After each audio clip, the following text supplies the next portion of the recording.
L'humanité a exploré les profondeurs des océans et a atteint le vide de l'espace.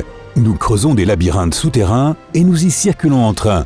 Et où que nous allions, nous devons faire nos besoins. Et donc, il nous faut installer des toilettes partout. Mais alors, comment ça marche quand on est dans un sous-marin, ou dans le métro, ou quand on flotte au-dessus de la Terre dans la Station spatiale internationale? Tu fais bien de te poser la question, car nous avons les réponses.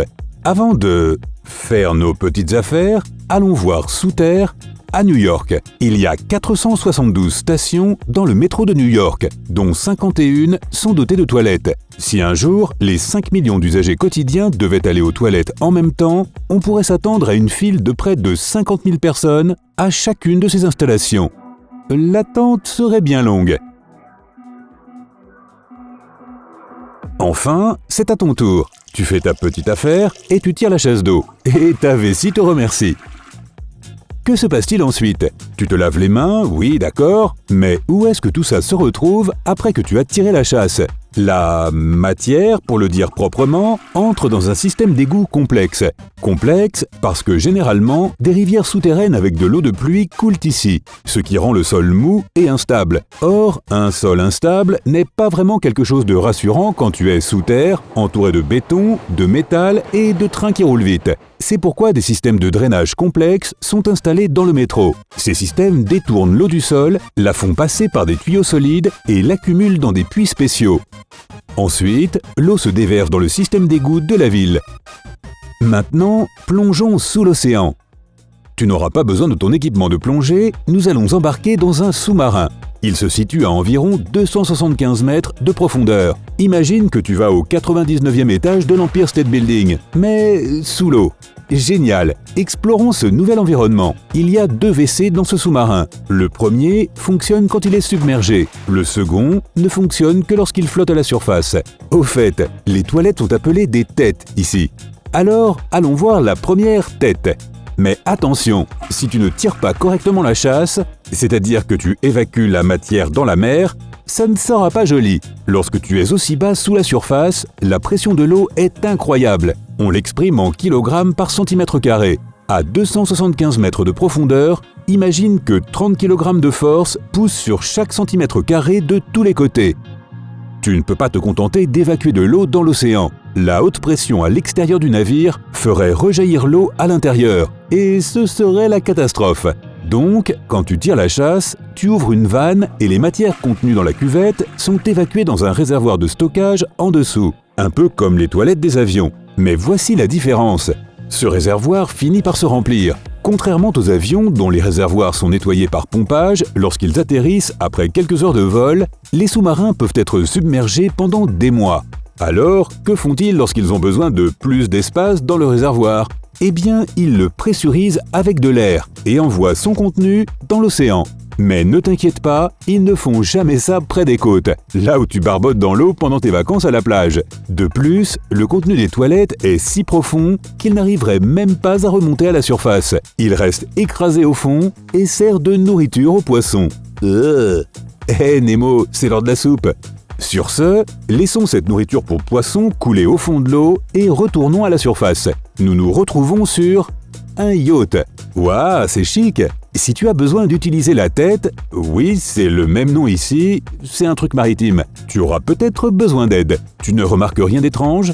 Il n'y a pas de bouton de chasse d'eau. Il faut utiliser une pompe spéciale. Tu l'enclenches une fois et elle aspire l'eau de la mer dans la cuvette. Tu la pousses et elle évacue les déchets dans un réservoir de stockage. Ensuite, il faut l'actionner à nouveau pour empêcher l'eau d'entrer dans le réservoir, qui sera vidé au port. Et quoi que tu fasses, ne jette jamais de papier ou de déchets dans les toilettes. Cela provoquera un blocage que tu n'auras clairement pas envie de gérer.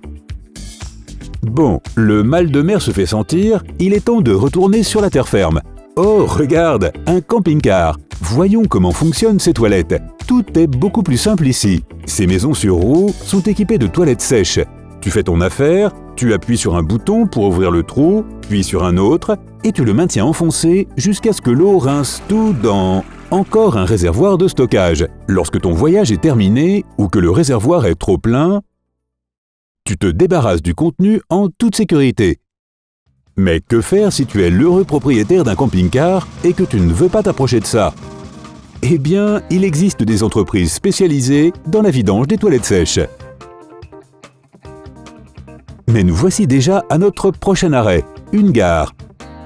Ici aussi, nous allons enquêter sur les toilettes. S'il s'agit d'un train ancien, mettons d'une trentaine d'années, il te faudra attendre qu'il s'éloigne suffisamment de la ville. Ce n'est qu'à ce moment-là que les toilettes sont ouvertes. Tu feras ton affaire, tu appuieras sur le bouton de la chasse d'eau et tout se déversera directement sur la voie ferrée. C'est de là que vient la phrase « Tu es sur la bonne voie ». Blague à part, cette époque est révolue, car les trains se modernisent de plus en plus avec des toilettes sèches et des réservoirs de stockage. Ces nouveaux trains utilisent une pompe à vide pour faire entrer le contenu des toilettes dans le réservoir qui, bien sûr, sera vidé en gare et non pas en cours de route. Nous sommes arrivés au terminus, mais dépêche-toi, nous avons un avion à prendre. Nous avons brièvement mentionné les toilettes des avions lorsque nous avons évoqué les têtes de sous-marins. Mais qu'en est-il de ce fort bruit de succion que l'on entend quand on tire la chasse d'eau d'un avion? En fait, les avions utilisent intelligemment la différence de pression de l'air à l'intérieur et à l'extérieur de la cabine. Les avions sont remplis d'air pour que nous puissions respirer aussi haut dans le ciel, là où l'air est raréfié. Lorsque tu tires la chasse d'eau, la haute pression dans la cabine pousse littéralement tes résidus vers le bas dans le réservoir de stockage, qui a une pression beaucoup plus basse. Le bruit que tu entends est celui de l'air qui se déplace à des centaines de kilomètres à l'heure. Nous allons de plus en plus haut jusqu'à ce que nous arrivions à la Station spatiale internationale. Avant que nous enquêtions sur ces toilettes, voici un fait amusant. Les toilettes de cette station ont coûté 19 millions de dollars. Non, elles ne sont pas en or massif. Cela aurait été beaucoup moins cher. Mais elles sont équipées d'un système de gestion des déchets très complexe. En effet, les déchets sont transformés en eau potable et en air respirable. Pénétrons à l'intérieur. Les toilettes ressemblent à un trône spatial. Quand tu t'assois, tu attaches ta ceinture de sécurité, sans quoi l'apesanteur te ferait flotter au-dessus du siège. Un vide est créé entre toi et les toilettes, de sorte qu'aucun morceau ne parvienne à s'échapper. Tu fais ton affaire et tu appuies sur le bouton de la chasse d'eau. Après cela, tout ce qui est solide est séparé du liquide. Le solide tombe dans un récipient, il sera envoyé sur Terre avec le prochain vaisseau spatial. Le liquide va dans son propre compartiment. Il tourne très vite dans une centrifugeuse qui est chauffée. Le liquide s'évapore sous pression et à haute température. La condensation apparaît dans une chambre externe. De là, l'eau condensée entre dans un autre réservoir. Toute autre forme d'humidité provenant de la station, comme la sueur des astronautes et l'air qu'ils expirent, se retrouve dans le même réservoir. De là, l'eau entre dans un séparateur spécial où le liquide est débarrassé des odeurs et passe par plusieurs niveaux de filtration. Ensuite, l'eau est chauffée et assainie. Et voilà, nous avons de l'eau propre. Étonnamment, 85% des déchets liquides peuvent être transformés en eau pure. À partir de cette même eau, on peut créer de l'oxygène. Dans un processus appelé électrolyse, un courant électrique passe à travers l'eau et ces molécules commencent à se décomposer. Tu te souviens de tes cours de chimie à l'école? Une molécule d'eau est composée de 2 atomes d'hydrogène et d'un atome d'oxygène, H2O. Ces atomes d'oxygène sont recueillis dans des cylindres et les astronautes peuvent respirer facilement. Mais où vont les molécules d'hydrogène? Il existe une réaction, dite Sabatier, dans laquelle l'hydrogène restant, provenant de l'électrolyse de l'eau, est mélangé à du dioxyde de carbone, la substance que nous produisons à chaque expiration. Au final, on obtient de l'eau. C'est un cycle vertueux sans fin. Et maintenant, tu comprends pourquoi les toilettes coûtent 19 millions de dollars. Et pour finir, une devinette. Pourquoi les WC sont-ils de très mauvais banquiers? Parce qu'après y avoir fait un dépôt, il disparaît d'une façon ou d'une autre. Si tu as appris quelque chose de nouveau aujourd'hui, mets un like à cette vidéo et partage-la avec tes amis. Et voici d'autres vidéos que tu vas sûrement apprécier. Clique sur celle de gauche ou de droite et reste du côté sympa de la vie.